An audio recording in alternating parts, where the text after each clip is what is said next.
atas itu sudah ada rame beberapa pengacara saya. Jadi prinsipnya dengan tim ada Pak Rihat, jumlahnya ada 33 orang yang menjadi kuasa hukum saya di kasus ini.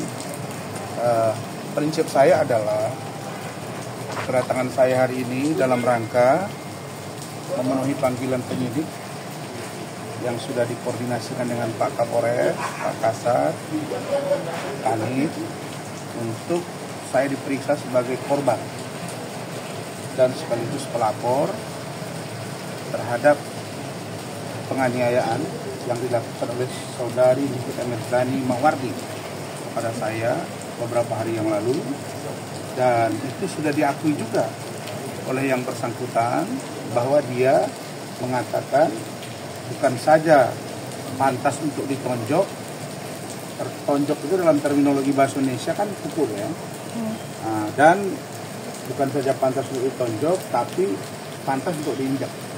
Nah, ini sebuah pengakuan, dan saya hanya pesan Pak Kapolres, Kasat, Pak Kapolda, ya ini semua sudah mata tertuju ke sini, semua perhatian tertuju ke Polres. Saya terima kasih banyak lawyer yang sudah respon mendukung saya, bahwa sedianya lawyer itu mendapat pengamanan dalam pengertian secara spesifik, dan justru saya dianiaya di kantor polisi, dan seharusnya juga di situ saya aman, tapi justru tidak aman. Begitu juga dengan saya dalam rangka membawa Loli yang melarikan diri untuk menyerahkan ke polisi, bukan saya sembunyikan. Jadi saya minta tegakkan hukum, buktinya sudah ada, visum ada, video ada, jadi tidak ada dasar untuk yang bersangkutan ini untuk tidak tersangka dan diproses secara hukum, supaya tidak terjadi lagi kesombongan seperti ini. Begitu. Ya, sudah kita tambahi kemarin, diobati terus kan, tapi kan ada darah di situ semua kan. Sebenarnya saya itu beberapa hari itu nggak bisa masuk, paling nggak saya istirahat, tapi karena Loli saya juga harus urusi, dan apapun ceritanya urusan Loli ini kami akan jaga, kita akan kawal sampai beliau itu nanti Loli bisa berumur 18 tahun. Barangkali singkat, Pak Rihat. Baik, belum kita kata, saya pikir ini sudah cukup sangat jelas apa perbuatan tidak pidana yang dilakukan oleh Nikita Mirzani terhadap klien kami Dr. Ran, karena ini tidak ada lagi suatu keraguan untuk melanjutkan perkara ini, harus ditingkatkan sampai tersangka. Kenapa? Karena ini unsurnya sudah jelas, buktinya sudah jelas, korbannya jelas, pengakuan juga, dan korban jelas ada berdarah-darah, ya kan? Dan juga jelas di depan para penegak hukum. Dan kedua ada jelas ada pengakuan, malah dia bilang itu belum apa-apa. Jadi ini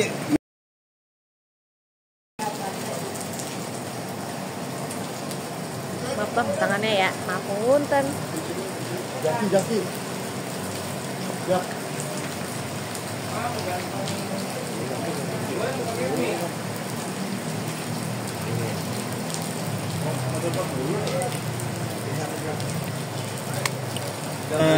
Halo bang.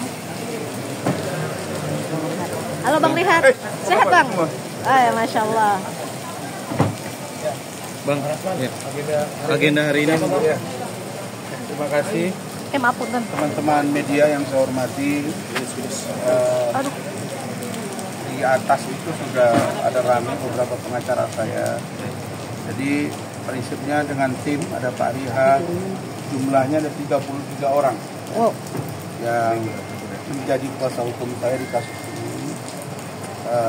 Prinsip saya adalah kedatangan saya hari ini dalam rangka memenuhi panggilan penyidik yang sudah dikoordinasikan dengan Pak Kapolres, Pak Kasat, Kanit, untuk saya diperiksa sebagai korban dan sekaligus pelapor terhadap penganiayaan yang dilakukan oleh saudari Nikita Mirzani Mawardi kepada saya beberapa hari yang lalu, dan itu sudah diakui juga oleh yang bersangkutan bahwa dia mengatakan bukan saja pantas untuk ditonjok, Tonjok itu dalam terminologi bahasa Indonesia kan pukul ya. Nah, dan bukan saja pantas untuk ditonjok, tapi pantas untuk diinjak. Nah, ini sebuah pengakuan dan saya hanya pesan Pak Kapolres, Kasat, Pak Kapolda. Ya, ini semua sudah mata tertuju ke sini. Semua perhatian tertuju ke Polres. Saya terima kasih banyak lawyer yang sudah respon mendukung saya bahwa sedianya lawyer itu mendapat pengamanan dalam pengertian secara spesifik, dan justru saya dianiaya di kantor polisi dan seharusnya juga di situ saya aman, tapi justru tidak aman. Begitu juga dengan saya dalam rangka membawa Loli yang melarikan diri untuk menyerahkan ke polisi. Bukan saya sembunyikan. Jadi saya minta tegakkan hukum, buktinya sudah ada, visum ada, video ada. Jadi tidak ada dasar untuk yang bersangkutan ini untuk tidak tersangka dan diproses secara hukum, supaya tidak terjadi kesombongan-kesombongan seperti ini. Begitu. Hah?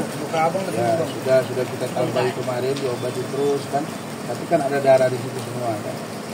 Sebagiannya saya itu beberapa hari itu nggak bisa masuk, paling nggak saya istirahat. Tapi karena Loli saya juga harus urusi, dan apapun ceritanya urusan Loli ini kami akan jaga, kita akan kawal sampai beliau itu nanti Loli bisa berumur 18 tahun. Barangkali singkat, Pak Rihat. Baik, belum kita kata. Saya pikir ini sudah cukup sangat jelas apa perbuatan tidak pidana yang dilakukan oleh Nikita Mirzani terhadap klien kami Dr. Ran, karena ini tidak ada lagi suatu keraguan untuk melanjutkan perkara ini, harus ditingkatkan sampai tersangka. Kenapa? Karena ini unsurnya sudah jelas, buktinya sudah jelas, korbannya jelas, pengakuan juga, dan korban jelas ada berdarah-darah, ya kan? Dan juga jelas di depan para penegak hukum. Dan kedua ada jelas ada pengakuan, malah dia bilang itu belum apa-apa. Jadi ini ya betul, kacamata saya itu bengkok, dan iya setelah selesai pemukulan itu. Jadi abang nggak ngelawan sama sekali ya? Untuk apa saya lawan, dia perempuan ya? Bang, jadi hari ini agendanya apa, Bang? Akhirnya saya diperiksa sekarang, memberi keterangan sebagai korban yang dianiaya oleh Nikita Mirzani. Saya nggak mau sebut lagi diduga karena memang dia dianiaya, apalagi dia udah ngaku kan. Oke, thank you. Pengakuannya seperti apa, Bang? Pengakuan dari Evan seperti apa? Udah. Panggil. Ayo, Bang, ya, nanti kita lihat. Abang didampingi sama siapa aja, Bang? Kan kita lihat nanti kan, yang mana, yang pasti darahnya ada kan. Saya nggak mau munafikan dalam hidup. Kalau udah memang udah begini ya itu dia gitu. Abang didampingi oleh siapa aja, Bang? Hah? Abang didampingi oleh siapa aja, Bang? Ada pengacaranya, ada. Ayo ikut saya. Didampingi oleh siapa aja, Bang? Ayo Wita. Didampingi ada pengacara saya jumlahnya 33 orang. Tapi saya minta mereka tidak usah semua datang. Wafi langsung ya, Wafi ya. Ya, Pak. Bang, sini Bang, foto Bang. Yuk, makasih.